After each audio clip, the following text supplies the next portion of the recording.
À la réserve africaine de Sijan, le mois s'annonce record.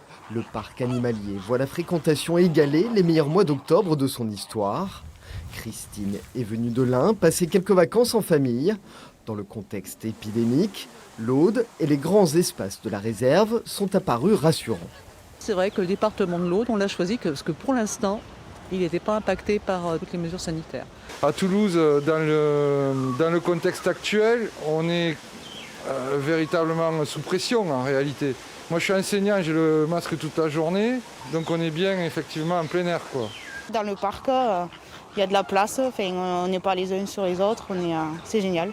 Des visiteurs forcément bienvenus après les mois de fermeture pendant le confinement et la quasi-disparition des touristes étrangers qui représentent normalement 30% de la clientèle. Mais les frais du parc animalier, eux, restent fixes. Il faut chaque jour notamment payer les 3,5 tonnes de nourriture des animaux. Pour nous, le travail reste le même. Pendant le confinement, quand il n'y avait personne qui venait visiter, il fallait qu'on soit là, il fallait qu'on nourrisse nos animaux.